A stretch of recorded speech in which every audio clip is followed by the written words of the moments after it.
at all. It's us being under Christ like we once was under David before Solomon's sin.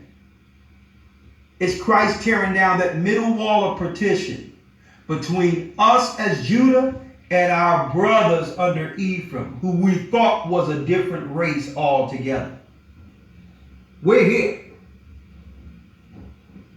And this was, let me tell you, the Gentile powers have been preparing for this time for a long while. They knew it would come a time in which their religions can no longer hold this prophecy being fulfilled.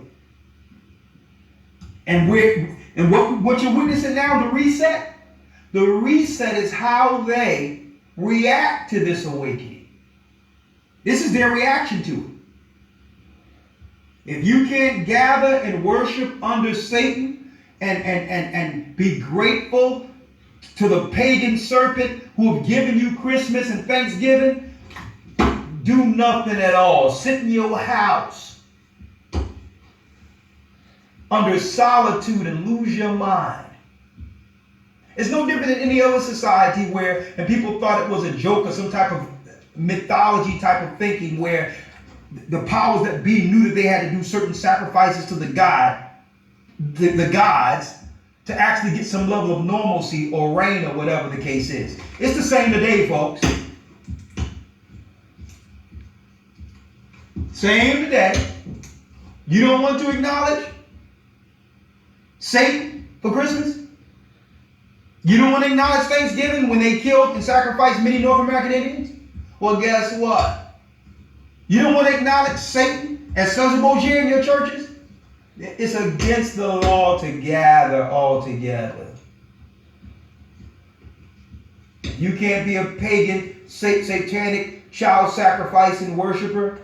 You can do nothing under Satan's system. And that's where we are. And they're targeting. And guess what? They're not targeting the ones who are already under Christ's hedge.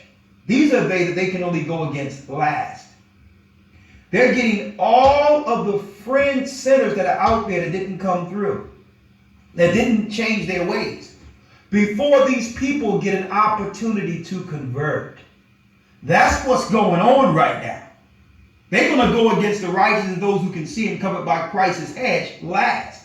But the initial people they're getting to is because the Israelites and this awakening has been so effective that Satan is afraid he's going to lose more people if he don't get them now to the truth.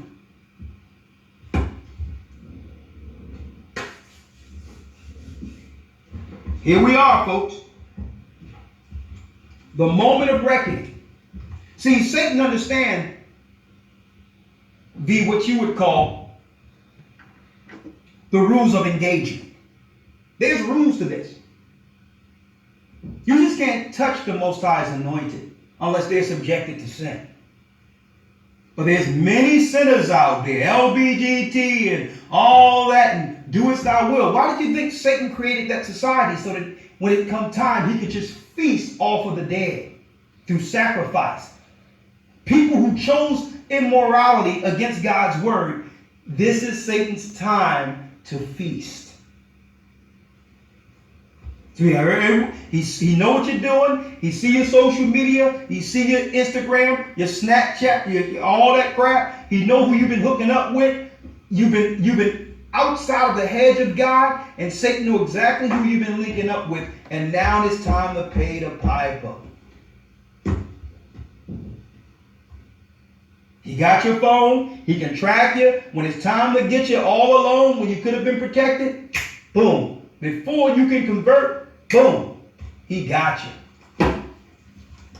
The depths of hell. You're down there with the fallen angels who've been bound for disobedience. Guess what? There's never been more a right time for Satan to harvest the sinners than the time we're living in right now. A time of total immorality. So again, folks, there's positive and there's negative with this awakening. Satan is not trying to let loose those who are already under him. So right now, that's right.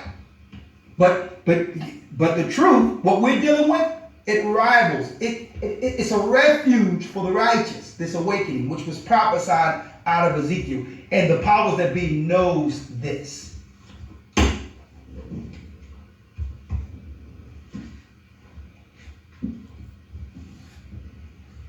All right.